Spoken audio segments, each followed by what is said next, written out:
Morning friends, मैं doctor VK Mishra from gastroliver hospital Swaroopnagar Kanpur. At the outset request, ये scientific channel है, ये scientific deliberation है। मैं आपसे रिक्वेस्ट करूंगा इस चैनल को सब्सक्राइब करें, इस वीडियो को शेयर करें। आज मैं बात करूंगा कि अगर आपको चेस्ट पेन है और गैस के चलते हैं, अगर आपको चेस्ट पेन है और गैस के चलते हैं, तो आप वास्तव में इसको कैसे ठीक कर सकते हैं। ये होम रेमेडीज क्या हो सकती हैं या क्या लाइन ऑफ एक्शन आपको डिवाइस करना चाहिए, इसके बारे में बात करूंगा मैं। ये बात बिल्कुल सही है कि गैस के चलते जो चेस्ट पेन होता है वो कभी कभी आपके लिए बहुत कंसर्निंग होता है। ये बात बिल्कुल सही है कि गैस के चलते जो चेस्ट पेन आते हैं उसके पीछे मोस्ट कॉमन जो रीजंस हैं वो आपके खाने पीने की चीजें हैं, आपने क्या खाया और आपने क्या पिया। इसका मतलब foods and beverages they are the most common reason. इसका मतलब यह है कि अगर आप ये फूड्स एंड बेवरेजेस जो आपके प्रॉब्लम को ट्रिगर करती हैं या गैस बनाती हैं, उन्हें आप अलग करेंगे तो आपके सिम्टम्स ठीक हो जाएंगे।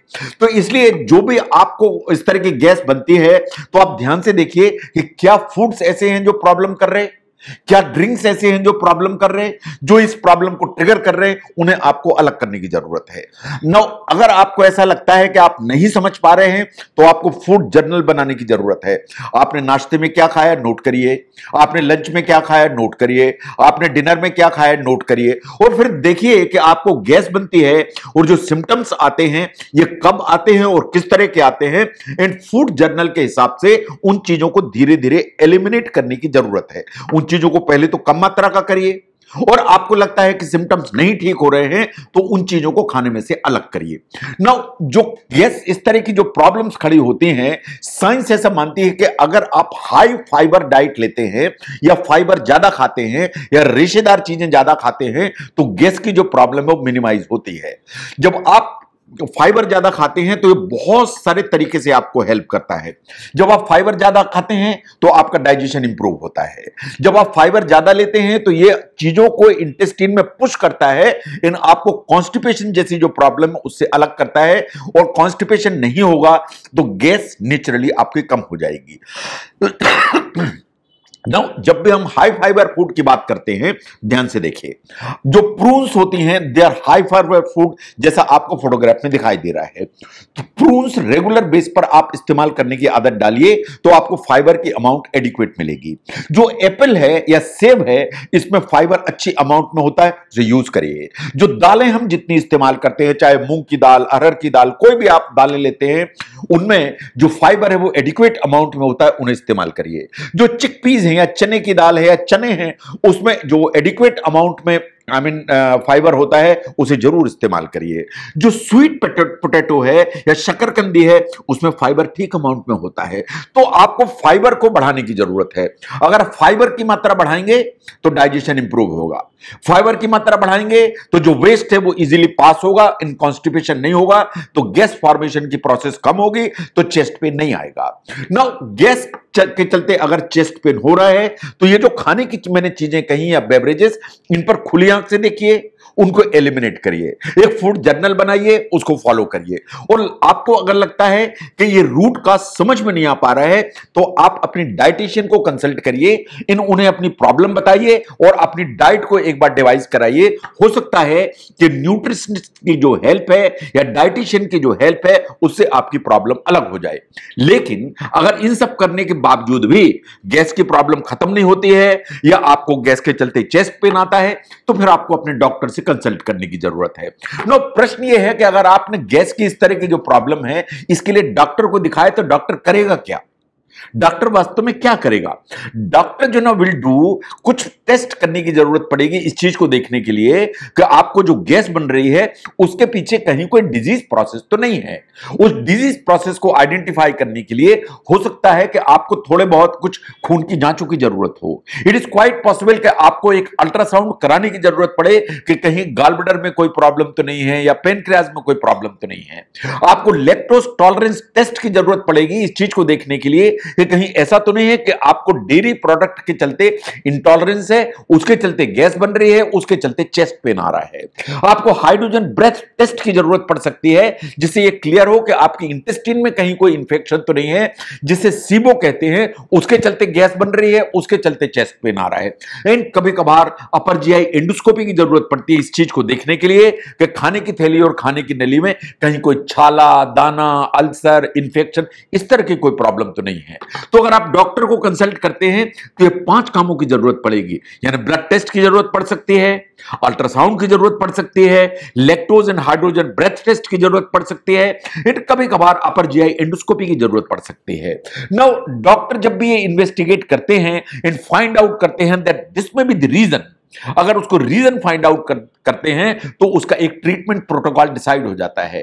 वो ट्रीटमेंट प्रोटोकॉल एक बार डिसाइड हुआ और ट्रीटमेंट से आपकी जो डिजीज प्रोसेस है वो ठीक होती है तो गैस ऑटोमेटिकली चली जाएगी, और गैस ऑटोमेटिकली चली जाएगी तो जो चेस्ट पेन आता है वो डिसअपीयर हो जाएगा। नाउ इसके अलावा अगर आपको लगता है कि गैस के चलते चेस्ट पेन है तो कुछ होम रेमेडीज हैं जो मैं चाहूंगा कि आप उनको ध्यान से देखें। नंबर 1 पर आता है वाटर। जो पानी है उसको अच्छी मात्रा में पीजिए।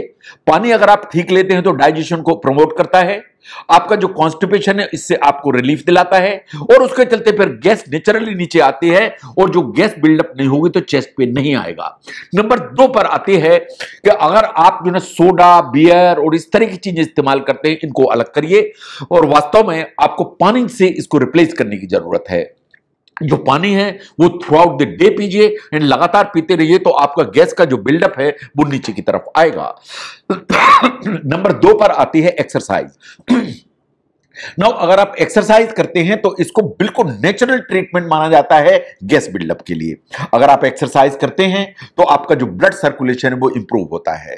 जो ब्लड सर्कुलेशन इंप्रूव होगा तो वास्तव में आपकी जो इंटेस्टाइन है उसमें जो वेस्ट है वो नीचे की तरफ जाएगा, और डाइजेस्टिव जो सिस्टम है बहुत एफिशिएंटली काम करेगा। तो इसलिए exercise is a natural remedy जो आपको हेल्प करेगी अगेंस्ट द गैस। जो एक्सरसाइज है आप most of the days on the week आपको करने की जरूरत है। किस तरह की एक्सरसाइज चाहिए? साइंस रिकमेंड करती है कि आपको कॉम्बिनेशन चाहिए कार्डियो एंड वेट ट्रेनिंग का, तो दोनों का कॉम्बिनेशन आपको करने की जरूरत है। नंबर 3 पर आता है जिंजर। आपको आश्चर्य होगा लेकिन जो जिंजर है is one of the finest thing जो आपको हेल्प कर सकती है। जो जिंजर है वो वास्तव में आपको घर में रखने की जरूरत है। आप जिंजर टी इस्तेमाल कर सकते हैं, आप फ्रेश जिंजर इस्तेमाल कर सकते हैं, आप जिंजर पाउडर इस्तेमाल कर सकते हैं। जब भी आपको लगता है कि गैस है या चेस्ट पेन गैस के चलते आ रही है, 1 कप जिंजर टी बनाइए, उसे इस्तेमाल करिए, या थोड़ा सा टुकड़ा आप जिंजर कर लीजिए, उसे आप जो है चूस लीजिए। आप देखेंगे कि गैस की जो प्रॉब्लम है वो धीरे धीरे सेटल होती चली जाती है। तो जहां तक जिंजर का सवाल है, जिंजर वास्तव में आपको हेल्प करता है। तो अगर हम होम रेमेडीज को देखें जो गैस को रिड्यूस करने में मदद करती हैं एंड चेस्ट पेन से रिलीफ दिलाती हैं, पानी इज दी वन या वाटर इज दी वन। तो पानी का जो एक कंजम्पशन है वो बढ़ाइए। Second is the exercise. On रोजाना के उस पर आपको एक्सरसाइज करने की जरूरत है। इन जिंजर का जो यूटिलाइजेशन है उसको बढ़ाइए। आपको लगता है कि होम रेमेडीज से गैस की प्रॉब्लम खत्म हो गई, नथिंग लाइक दैट, इससे अच्छी कोई बात नहीं है। आप अपने फूड एंड बेवरेजेस को देखिए, जो आपको लगता है कि शायद ये प्रॉब्लम क्रिएट कर रहे हैं तो उनको अलग करिए, उससे प्रॉब्लम चली गई, कोई प्रॉब्लम नहीं। अगर आपको लगता है कि आपकी डाइट के चलते आपकी प्रॉब्लम हो रही है, आप अपने डाइटिशियन से कंसल्ट करिए, उससे प्रॉब्लम ठीक हो गई, नथिंग लाइक दैट। अगर ऐसा लगता है इन सब के बावजूद भी गैस और गैस के चलते चेस्ट पेन ये प्रॉब्लम नहीं जा रही है, तो आप अपने जो ना एक डॉक्टर को कंसल्ट करिए। जो भी इन्वेस्टिगेशन की जरूरत है वो इन्वेस्टिगेशन कराइए, एंड जो भी प्रॉब्लम सामने आती है उसको ट्रीट कराइए। उसे ट्रीट कराएंगे तो गैस का फॉर्मेशन बंद हो जाएगा, और गैस का फॉर्मेशन बंद होगा तो चेस्ट पेन ऑटोमेटिकली डिसअपीयर हो जाएगा। तो जो गैस के चलते चेस्ट पेन होता है उसको ठीक करने के लिए जो स्ट्रेटजी है उसको समझने में अगर ये वीडियो हेल्प करता है जरूर शेयर करें। मैं doctor VK Mishra from gastro liver hospital, Swaroop Nagar, Kanpur. Thank you very much.